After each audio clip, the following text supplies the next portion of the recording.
안녕하십니까. CJB 모닝와이드 화요일 아침에 인사드립니다.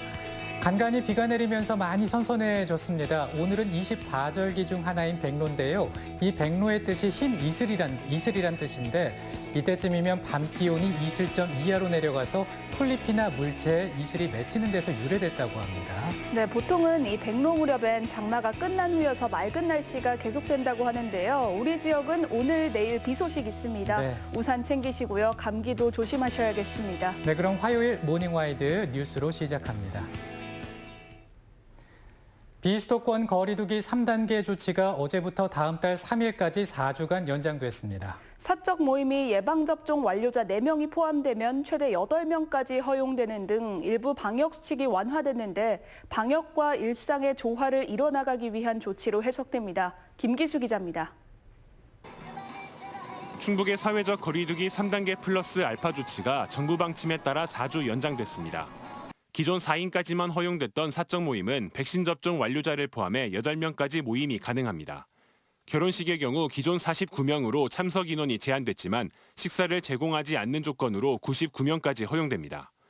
또한 공연장의 경우도 500명 미만으로는 허용되고 요양병원과 요양원은 13일부터 26일까지는 입소자와 면회객이 모두 백신 접종을 완료할 경우 대면 면회도 가능합니다. 선생님들이 자주 쓰는 곳, 어르신들이 자주 이렇게 손 닿는 곳은 소독제로 이렇게 수시로 이제 닦고 있고요. 그리고 이제 바깥에서는 출입하시는 분들 열 체크하고 있고. 하지만 학원과 교습소는 24시 이후 운영이 제한되고 식당과 카페도 22시 이후엔 배달과 포장만 허용되는 등 기존 수칙이 동일하게 적용됩니다. 충북의 하루 신규 확진자 수는 지난달 11일 75명으로 정점을 찍은 후 완만한 감소세를 보이고 있지만 청주의 확산세는 여전히 불안한 상황입니다. 직장 동료와 가족, 지인을 통한 N차 감염이 이어졌고 감염 경로가 확인되지 않는 확진자도 계속 발생하고 있습니다. 도내 이제 확진자들 중에서 아직 감염 경로를 찾아내지 못하는 확진자들이 굉장히 많이 발생하고 있습니다. 그거에 대해서는 이제 우리 주변 사회에 확진자들이 이제 많이 산재하고 있다고 볼 수 있기 때문에. 추석 연휴를 앞두고 내려진 일부 방역 수칙 완화는 방역 체계 전환과 일상 회복으로 가는 징검다리 성격으로 부작용을 최소화하려면 백신과 마스크 그리고 선제적 검사를 꼭 실천할 필요가 있습니다. CJB 김기수입니다. 주말 이틀간 열린 민주당 대선 후보 첫 경선인 충청 지역 투표에서 이재명 경기지사가 과반이 넘는 압승을 거뒀습니다. 권리당원들의 표심이 본선 경쟁력을 최우선으로 고려한 결과로 풀이되는데요. 대세론의 탄력이 붙은 이재명 지사의 충북 공약을 다시 한번 점검해봤습니다. 구준혜 기자입니다. 이재명 후보가 CJB 컨벤션 센터에서 열린 민주당 충북 세종 지역 경선에서도 1위를 차지했습니다. 이 후보는 대의원과 권리당원 54.5%의 지지를 얻어 연이틀 과반을 넘는 압승을 거뒀습니다. 전날 대전 충남 결과와 합친 누적치는 54.72%로 28.19%에 그친 이낙연 후보를 크게 앞섰습니다. 득표율이나 또 지지율에 연연하기보다는 저에게 기대하는 것들이 있으실 것이기 때문에 그 기대치에 맞게 제가 최선을 다하겠다. 후보 본인조차 예상했던 것보다 높은 지지율이 나왔다고 말할 정도로 압도적 지지에 고무된 모습입니다. 이재명 후보가 조직 기반이 약한 충북 세종에서 과반이 넘는 압승을 거둔 원동력은 정권 재창출을 장담할 수 없는 상황에서 선거인단의 절대 다수를 차지하는 권리당원의 표심이 본선 경쟁력을 최우선으로 고려한 결과로 풀이됩니다.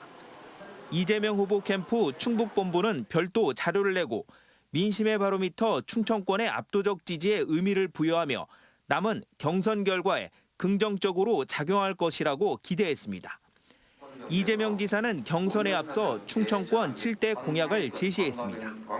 국회 세종의사당 설치, 충청광역철도 청주도심 통과 노선 조기 확정, 충청 메가시티 조성, 북부권 친환경 관광벨트 조성 등이 대표적입니다. 첨단 과학기술을 고리로 충청권의 초광역화를 이루겠다는 구상이 눈길을 끌었습니다. 충북 오송의 첨단 바이오 산업과 충남과 세종을 연계하는 바이오 메디컬 클러스터 조성으로 초광역화를 이뤄내겠습니다. 충북 세종에서 이재명, 이낙연 두 후보 간 격차가 당초 예상보다 크게 벌어지면서 캠프에서 활약 중인 현역 위원과 지지 활동을 펼쳤던 지방위원들의 희비도 엇갈리고 있습니다. CJB 구준혜입니다. 30대였던 어머니와 8살이었던 아들이 34년 만에 극적으로 재회했습니다. 어머니는 70살이 되도록 아들을 찾기 위한 노력을 멈추지 않았는데요. 경찰이 운영하는 유전자 분석 제도 덕분에 기적 같은 모자 상봉이 이루어졌습니다. 이태현 기자입니다.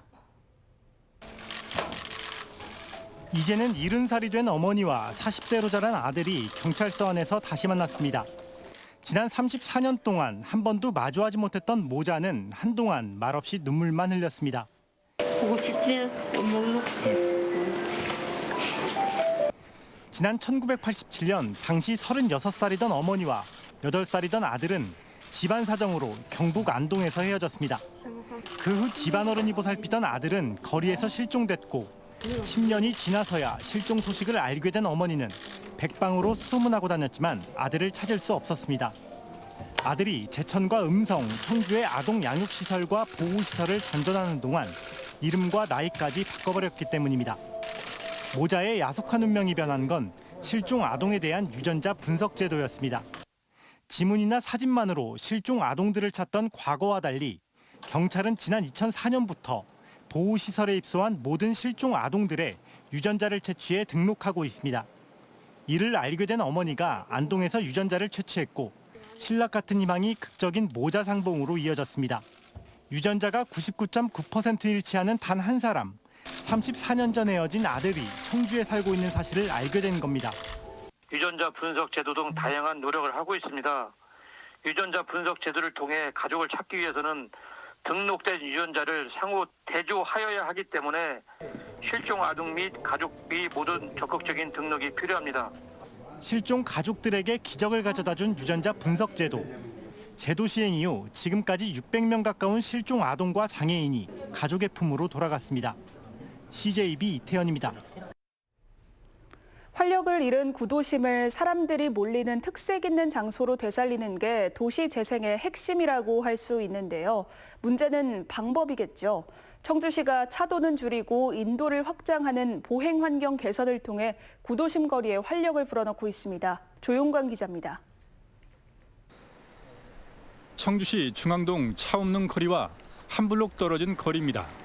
거미줄처럼 엉켜있던 전선이 사라졌고 폭 4.5m로 넓어진 양쪽 인도에는 이팝나무와 벤치, 밤에 운치를 더할 가로등이 설치됐습니다. 차들이 교행하고 노면 주차장이 길게 이어져 무질서하던 모습은 온데간데 없습니다.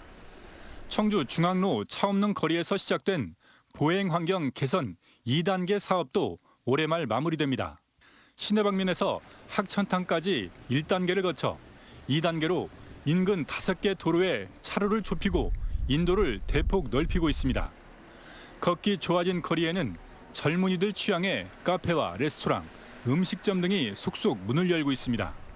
차가 없는 부분이니까 사람들도 많이 올 수 있고 약속 장소 정해놓고 소소하게 얘기할 수 있는 공간이라서. 청주의 경리단길로 통하는 운천동 운리단길도 인도 폭이 크게 넓어집니다. 카페와 공방 등이 들어서면서 자연 발생한 운리단길을 중심으로 T자형 도로가 일방향 또는 차 없는 거리로 바뀝니다. 일방향 도로는 차들의 속도를 낮추기 위해 구불구불하게 디자인됐습니다. 카페와 더불어서 이제 놀러 오는 젊은 층들이 할 수 있는 공방이 많이 생겼고, 그러면 이제 데이트 할 수 있을 때는 이제 식사까지 완료가 돼야 되니까 음식점들도 하나둘씩 조금 생겨나는. 이제 앞으로는 보행 우선 도로로 나아가야 되기 때문에 환경 측면에서도 그렇고 자동차 운행을 줄여가야 되는 그런 시대가 왔다고 생각합니다. 내년 4월까지는 청주대 먹자골목 700여 미터도 현 양방향을 일방향 차로로 좁히고 넓어진 인도 곳곳에는 쉼터가 설치됩니다. CJB 조용광입니다. 성큼 다가온 가을과 함께 유색벼 논그림이 선명한 색상을 드러내며 수확의 계절을 알리고 있습니다. 논그림의 원조격인 괴산군은 단순한 볼거리 차원을 넘어 지역 농산물 소비를 늘리기 위한 실험을 펼치고 있습니다. 안정은 기자입니다. 드넓은 논 위로 코로나 극복을 염원하는 농부의 미소가 보입니다. 내년에 열리는 괴산 유기농 엑스포 글씨는 노란색과 자색벼가 대비돼 더욱 선명해졌습니다. 괴산군 칠성면 유런저수지 일원에 조성한 유색벼 논그림입니다. 근데 약간 노란색으로 이제 이삭이 오면서 이제 노란색으로 이제 변하는 과정. 그래서 이제 그 시기별로 약간씩의 이제 그림의 변동 부분은 괴산군이 14년째 이어온 유색벼 논그림은 지역을 알리는 특색 있는 홍보 수단으로 역할을 해왔습니다. 뿐만 아니라 논그림 특허권으로 연간 3억 원을 벌어들이고 있습니다. 파급 효과가 돼서 사업적으로 늘어날 것이라고 보고 현재도 작년도 2020년도에도 그 조수입이 한 3억에서 4억 정도. 지난해부터는 전국 유통망을 갖춘 기업과 손을 잡고 지역의 우수 농산물을 활용한 간편식 판매에 나섰습니다. 아직은 식재료 수매 금액이 6천만 원에 불과하지만 점차 수요가 늘 것으로 보고 있습니다. 우리 지역의 수미 감자 그리고 또 대학 찰옥수수 이런 거를 활용한 그 가공 음식을 이렇게 출시하는 이런 효과를 좀 거두어서 어쨌든 서로 상생할 수 있는. 괴산군은 유색벼 논그림을 활용한 새로운 컨텐츠를 개발해 유색벼 원조 고장으로서의 명성을 이어나간다는 계획입니다. CJB 안정은입니다.